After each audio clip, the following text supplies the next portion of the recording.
Magandang hapon mga mag-aaral. Ako si Binibining Jessa Tubat, ang iyong guro sa Araling Panlipunan. Ngayong hapon ay tatalakayin natin ang napaka-importanting bagay na dapat nating malaman dahil tayo ay isang mga Asyano at kabilang tayo sa Asya. Ngunit bago natin simulan yan ay inaanyayahan ko muna ang lahat sa pagtayo para sa panalangin. Binibining lahot, Panguluhan ang panalangin. Manalangin tayo sa Panginoon. Ama namin, sumasalangit ka. Sambahin ang ngalan mo. Mapasa amin ang kaharian mo. Sundin ang loob mo dito sa lupa para nang sa langit. Bigyan mo po kami ngayon ng aming kakanin sa araw-araw at patawarin mo kami sa aming mga sala para ng pagpapatawad namin sa nagkakasala sa amin. At huwag mo kaming ipahintulot sa tukso at iadya mo kami sa lahat ng masama. Amen.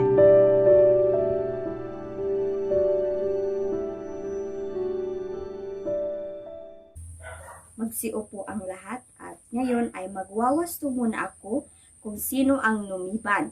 Sabihin nyo lamang ang mga pangalan ng inyong mga kaklase kung sino ang lumiban sa hapong ito. May lumiban ba? Meron? Walang lumiban.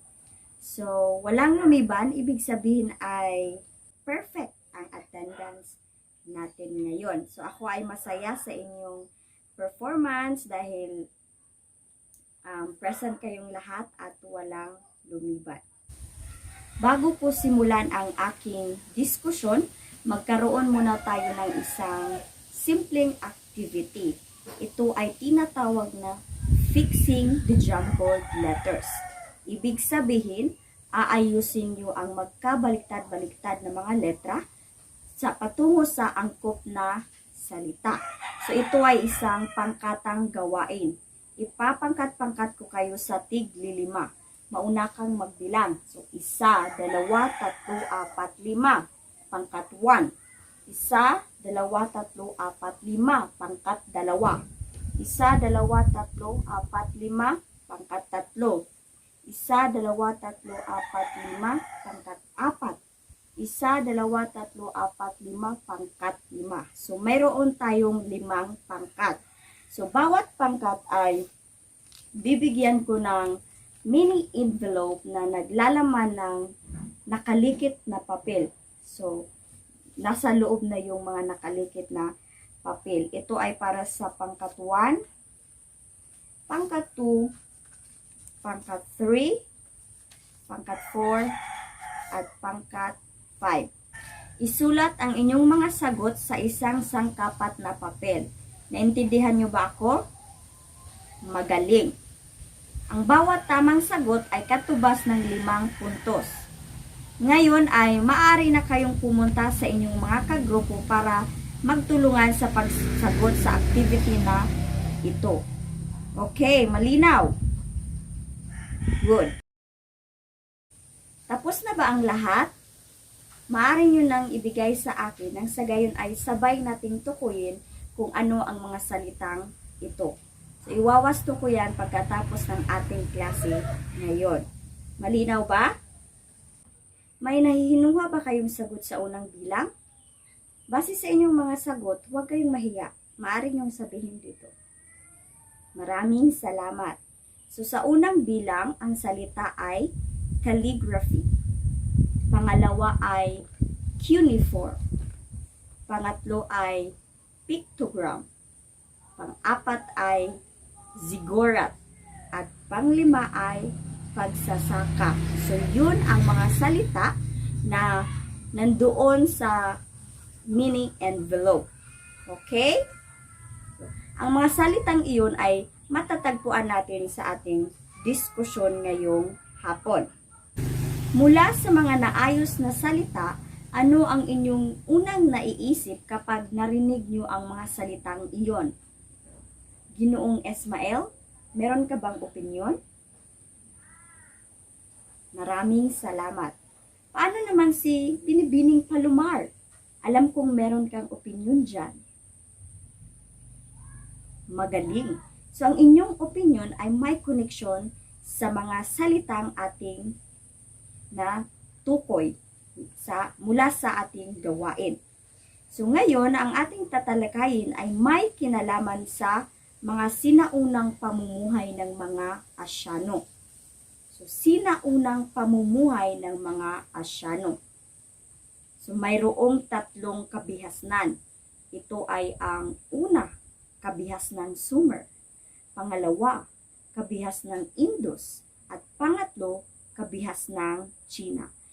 Iyong mga kabihasnan ay ating tatalakayin at pagkatapos nito, dapat kayong makinig dahil pagkatapos nito, meron tayong pagtataya o silbi formative assessment. Okay? So, una nating tatalakayin ang kabihas ng Sumer. So, ito ay itinatag sa Timog Kanlurang Asya noong panahon ng Tanso. So, ang kabihas ng Sumerin ay itinuturing na pinakaunang kabihasnan at isang kabihas ng panglungsod. So, meron silang ziggurat. Ito ay ang sentro ng pamumuhay dahil ito ay isang templo na maraming palapag. So, ibig sabihin, nangangailangan ito ng maraming trabahante o trabahador. So, meron din silang lambak ng Ilog Tigris at Euphrates. Ito ay isang matabang lupa, kaya ito ay mainam sa pagsasaka. So, since meron silang matabang lupa, so ang ginagawa nila ito ay sila ay nagtatanim at sa pamamagitan nito ay nabubuhay nila ang kanilang mga pamilya at mga sarili. Ngunit, may panahon na umaapaw ang ilog na ito. Kaya sila ay nagpagawa ng dike at kanal at ginamit rin ang kalendaryo upang mabatid kung kailan aapaw ang ilog. So, ginamit nila ang kalendaryo upang malaman kung kailan aapaw ang ilog na Tigris at Euphrates. So, meron silang sistema ng pagsulat at ito ay tinatawag na cuneiform. So, ang mga sandata ng magsasaka ay yari sa tanso. Umunlad ang kabihas ng Sumer dahil at naging lungsod-estado na malaya at nagsasarili. Ngunit hindi ito nagtagal dahil sa kanilang pag-away-away. So, ibig sabihin kung may nag-aaway, wala talagang pagkakaisa at pag-iintindihan. So, sila ay naging makasarili, nagsasarili, nagkanya-kanya. So, ganun ang mangyayari kapag may nag-away-away sa pamilya natin. Halimbawa, no, hindi tayo magkakaintindihan. So, yun. Yun ang sa kabihas ng Sumer. So, isa sa kanilang hanap buhay noon ay ang pagsasaka. Ngunit marami ring mga ngalakal at manggagawa sa panahong ito. Okay, nakuha nyo ba? Magaling. Mula sa kabihas ng Sumer ay dumako naman tayo sa kabihas ng Indus. So, ang kabihas ng Indus ay umusbong sa Timog Asya kung saan makikita natin ang lambak ilog ng Indus at Ganges. So, meron silang Harappa at Mohenjo-daro. Ito ang dalawang importanteng lungsod na umusbong sa kabihas ng Indus.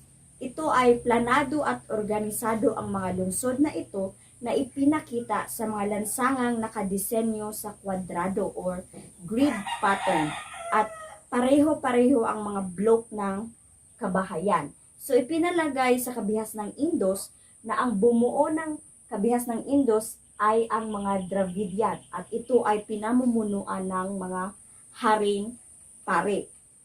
So, katulad sa kabihas ng Sumer, ang kanilang pamumuhay ay pagsasaka at yun rin ang pamumuhay ng mga kabihas ng Indus.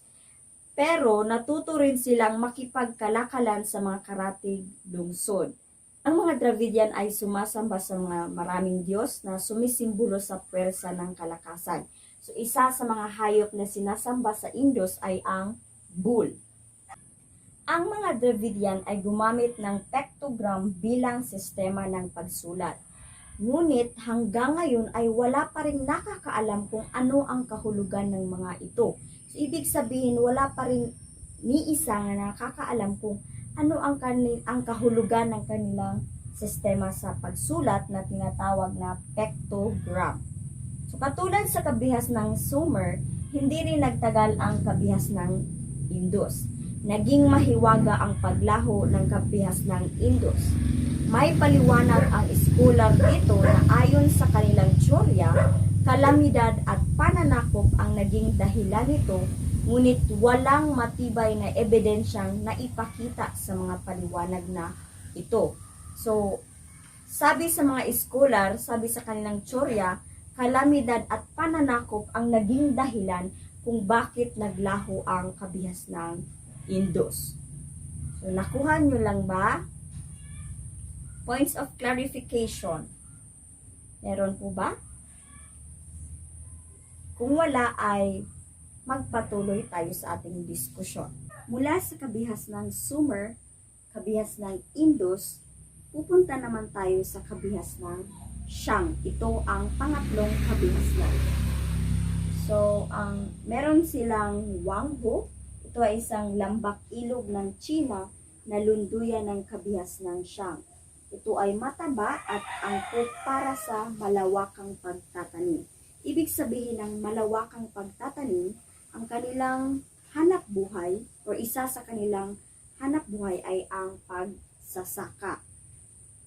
So, dahil sa lowest, ito ay isang dilaw na lupa na nagpapataba sa ilog Wanghu. So, dahil sa lowest, naging mas mataba ang ilog Wanghu. Kung gayon ay ito ay angkop para sa malawakang pagtatanim. So, ang kabihas ng Shang ay pinamumunuan ng paring hari. Madalas ang digmaan at mga rebellion, kaya mahalaga ang pagkakaroon ng malakas na hukbo upang mapanatili ang kapangyarihan ng hari.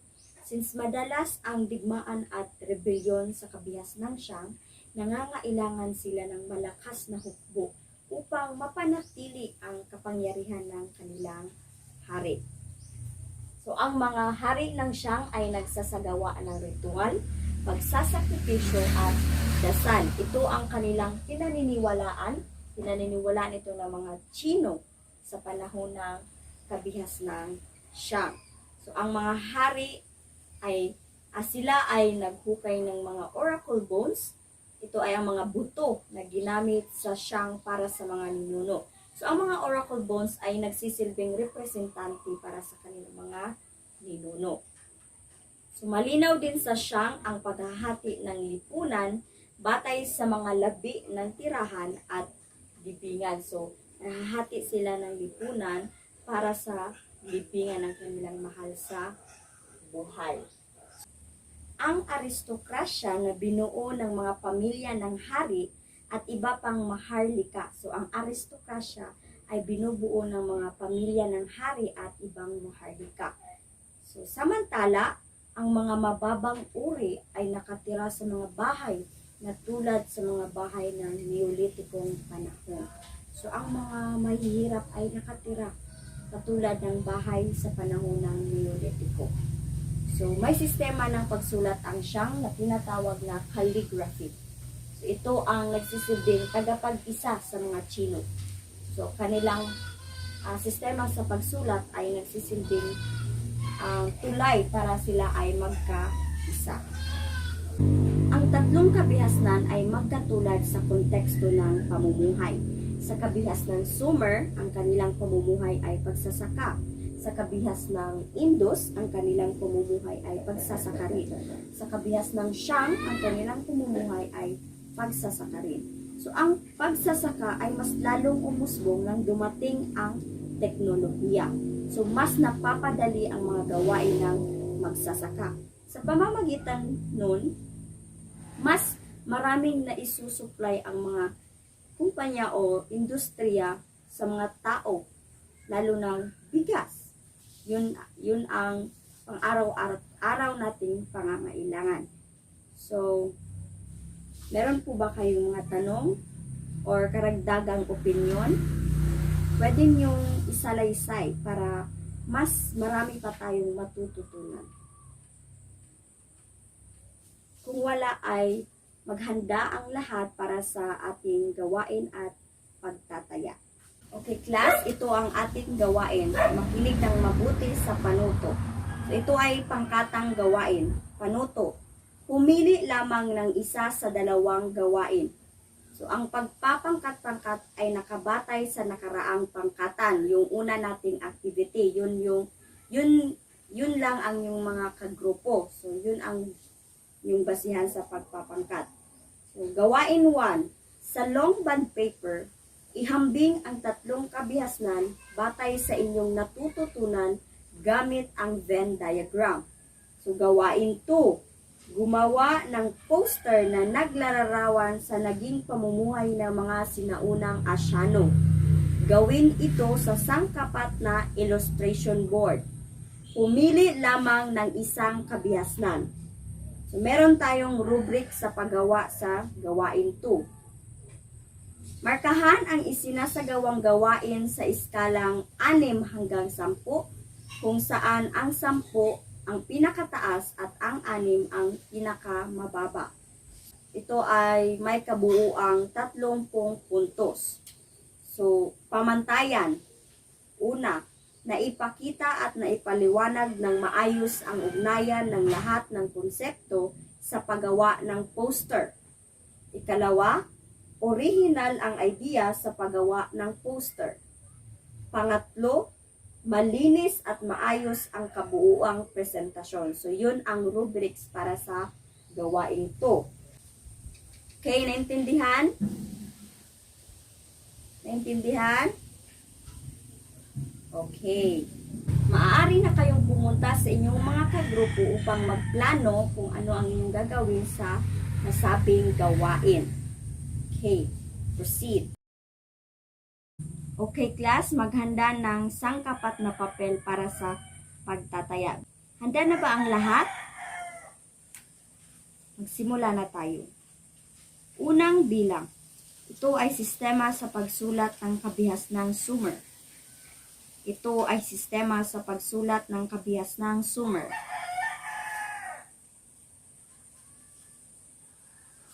Pangalawa, sining ng pagsulat ng mga Tsino. Uulitin ko, sining ng pagsulat ng mga Tsino.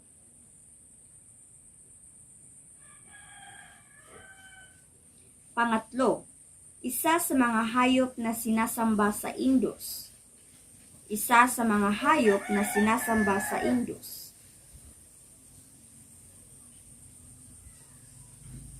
Pang-apat, ginamit ang bagay na ito ng mga Sumerian upang mabatid nila kung kailan aapaw ang tubig baha ng Tigris at Euphrates. Uulitin ko, ginamit ang bagay na ito ng mga Sumerian upang mabatid nila kung kailan aapaw ang tubig baha ng Tigris at Euphrates. At panglima, ito ay dilaw na lupa na nagpapataba sa ilog Wangho. Ito ay dilaw na lupa na nagpapataba sa ilog Wangho.